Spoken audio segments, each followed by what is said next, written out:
வணக்கம் மாணவர்களே. 6ஆம் வகுப்பு மாணவர்களுக்கு ஏற்கனவே நம்ம துன்பம் வெல்லும் கல்வியோடைய முதல் பகுதியை பார்த்தோம். இங்கே உங்களுக்கான 2வது பகுதி. போகலாமா பாடத்துக்குள்ள?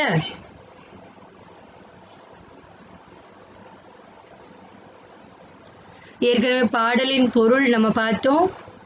இருந்தாலும் ஒரு தடவை அதை படிச்சிடுறேன்.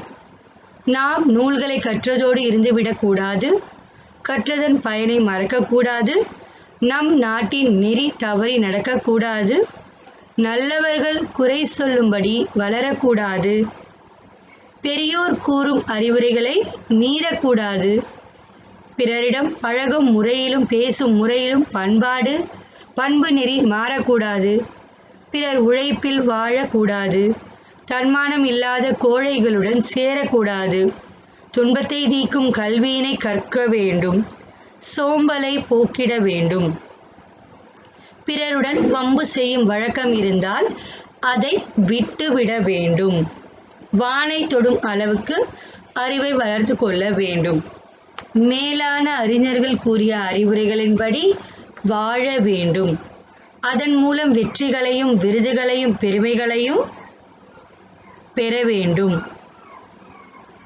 பெற்ற தாயின் புகழும் நம் தாய்நாட்டின் புகழும் அழியாத வகையில் வாழ வேண்டும். கல்வியுடைய பயனை நம்ம என்ன பண்ணுறது? நம்மளுடைய வாழ்க்கை வாழ்வதன் மூலமே அடைய முடியும். யாருடைய வம்பு தும்பு செய்யக்கூடாது, பெரியவர்கள் குறை சொல்லும்படி நடந்துக்கக்கூடாது, பெரியவங்களை மதிக்கணும் இல்லையா? உங்களுடைய பழக்க வழக்கங்கள் மற்றவங்களுடைய மனதை புண்படுத்துகிற மாதிரி ஒருபோதும் அமையக்கூடாது மாணவர்களே. அடுத்தபடியாக பாடலுக்குள் போயிடலாம். பாடலில் பார்த்தீங்கன்னா எளிமையான நடையில் தான் அவர் கொடுத்துருக்காரு. ஏட்டில் படித்ததோடு இருந்து விடாதே அப்படின்னு சொல்கிறாங்க. ஏட்டில் படித்ததோடு அப்படின்னா நம்ம சிறு வயதில் படித்திருக்கக்கூடிய அந்த கல்வியானதை நம்ம என்ன பண்ணக்கூடாதான், மறக்கவே கூடாது அப்படின்னு சொல்லுவாங்க. ஏட்டு சுரைக்காய் கறிக்கு உதவாது. அதாவது ஒரு பேப்பரில் சுரைக்காய் அப்படின்னு எழுதி வச்சுட்டா அதை சமைக்க முடியாதான். ஆனால் சுரைக்காய்ன்றது கையில் இருந்தால் தான் என்ன பண்ண முடியுமா, சமைக்க முடியுமா? அதே மாதிரி கல்வியை கற்றதோடு மட்டும் இல்லாமல் அதன்படி தான் நம்மளுடைய வாழ்க்கையையும் நம்ம நடத்தணுன்றதை தான் அந்த முதல் வரியிலே சொல்கிறார். நீ ஏன் படித்தோம் என்பதை மறந்து விடக்கூடாது. படித்ததை மறக்கிறதோடு மட்டும் இல்லாமல் நம்ம வீட்டில் சொல்லுவாங்க, நீ படித்ததே வேஸ்ட்டு, உனக்கு எதுவுமே தெரியல அப்படின்னு சொல்லக்கூடாது. நாட்டின் நெறி தவறி நடந்து விடாதே. நெறி என்றால் வழி. இது நான் உங்களுக்கு 5th சொல்லியிருப்பேன்னு நினைக்கிறேன். நம் நல்லவர்கள் தூற்றும்படி வளர்ந்து விடாதே. பெரியவங்க உங்களை ஐயோ எப்படி இருக்கான் பாரு, நம்மளாம் பிள்ளையா அப்படின்னு கேட்குற அளவுக்கு நம்ம என்ன பண்ணக்கூடாது, வச்சிடக்கூடாது. மூத்தோர் சொல் வார்த்தைகளை மீறக்கூடாது. பெரியவங்க சொல்லுடைய வார்த்தையை ஒருபோதும் மீறக்கூடாது. பண்பு முறைகளிலும் மொழிதனிலும் மாறக்கூடாது. நம்மளுடைய பழக்க வழக்கங்களையும் மற்றவங்கக்கிட்ட நடந்துக்கக்கூடிய அந்த பண்பு கேரக்டர் வைஸ் நம்மளை ஜட்ஜ் பண்ணுவாங்க. அப்போ அந்த கேரக்டர்லேருந்து நம்ம என்ன ஆகக்கூடாது, டீக்ரேடாக ஆகக்கூடாது. மாற்றார் கைப்பொருளை நம்பி வாழக்கூடாது. மற்றவங்க கிட்ட இருக்கக்கூடிய பொருளையே என்றைக்கும் நம்ம நாடி இருக்கக்கூடாது. தன்மானம் இல்லாத கோழைகளுடன் என்ன பண்ணக்கூடாதான், சேரக்கூடாது. பயந்து இருக்கக்கூடியவனோட சேர்ந்தா ஒரு நாள் என்ன பண்ணுவான், அவனோட சேர்ந்து நம்மளும் எதனா ஒரு வம்பு தும்புல மாட்டிடுவோம். அதனால உன்னுடைய சீக்வன்ஸை எதுவாக இருந்தாலும் நீயே ஃபேஸ் பண்ண கற்றுக்கணும்.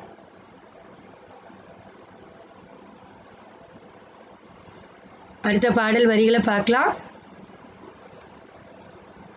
துன்பத்தை வெல்லும் கல்வி கற்றிட வேணும்.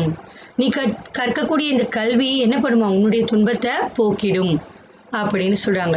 நீ சோம்பலை கொல்லும் திறல் பெற்றிட வேண்டும் இல்லையா? சோம்பேறித்தனமாக இருக்கக்கூடாது. இன்னைக்கு செய்துக்கலாம், நான் விடு, நாளைக்கு பார்த்துக்கலாம், நாளை மறுநாள் பார்த்துக்கலாம், சரி அப்புறம் பார்த்துக்கலாம் அப்படின்னு விடக்கூடாது. எஸ்கேபிசம் இருக்கக்கூடாது. வம்பு செய்யும் குணம் இருந்தால் விட்டிட வேணும். யாருடையும் வம்பு தும்பு வச்சுக்கக்கூடாது. அறிவு வளர்ச்சியிலே வான்முகட்டை தொட்டிட வேணும். அறிவு வளர்ச்சி என்ன ஆகுமா, வானில் சென்று ஆராயக்கூடிய அந்த வானூர்த்தி போல் நம்மளுடைய அறிவும் வளரணும். வானூர்த்தினா ராக்கெட். இந்த ராக்கெட்டினுடைய வளர்ச்சி மாதிரி நம்மளுடைய வளர்ச்சிகளும் இருத்தல் வேணும். வெற்றி மேல் வெற்றி வர, விருது வர, பெருமை வர மேதைகள் சொன்னது போல் விளங்கிட வேணும். இல்லையா? அப்போ வெற்றிகள் வரணும், விருதுகள் வரணும், பெருமைகள் சேரணும் அப்படின்னா நம்மளுடைய அறிஞர்கள் சொன்னபடி நாம நடந்திடணும் அப்படின்னு சொல்றாங்க. பெற்ற தாயின் புகழும் நீ பிறந்த மண்ணின் புகழும் வற்றாமல், வற்றாமல்னா குறையாமல், இல்லை தீர்ந்து போகாமல் உன்னோடு வாழ்ந்திட வேண்டும் இல்லையா? பெற்ற தாய்க்கும் தாய் நாட்டிற்கும் நீ பெருமை சேர்க்கணும் அப்படின்னா ஏதானும் மண்ணிற்கு புகழ் சேர்க்கிற மாதிரி செய்யணும். அப்படி செய்யாமல் இருந்தால் கூட பரவாயில்ல, அதுக்கு கேடு வர மாதிரி எந்த காரியங்களையும் செய்யக்கூடாது அப்படின்னு இந்த பாடல் துன்பம் வெல்லும் கல்வியை நமக்காக எழுதி கொடுத்திருக்கவர் பட்டுக்கோட்டை கல்யாண சுந்தரம் அவர்கள்.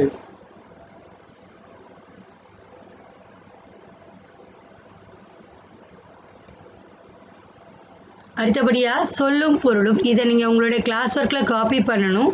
கிளாஸ் ஒர்க் நான் அனுப்பும்போது இதையும் சேர்த்து அனுப்புவேன். இருந்தாலும் மாணவர்கள் இதை படிச்சுக்கிறதுக்காக கொடுத்துருக்கிறது. தூற்றும்படி, இகழும்படி, திட்டுறாங்க இல்லையா, அதுதான்.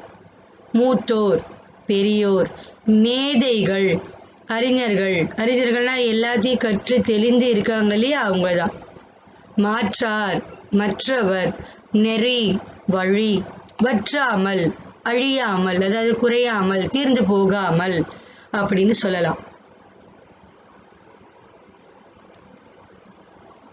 மாணவர்களுக்கு அதிகப்படியாக சொல்ல வேண்டியது இல்லை. ஏற்கனவே முதல் பருவத்தில் நிறைய விஷயங்கள் நம்ம டிஸ்கஸ் பண்ணியிருக்கோம். அதன்படி நீங்கள் நடந்துப்பீங்கன்னு நான் நம்புகிறேன். நன்றி மாணவர்களே. மீண்டும் அடுத்த வகுப்பில் சந்திப்போம்.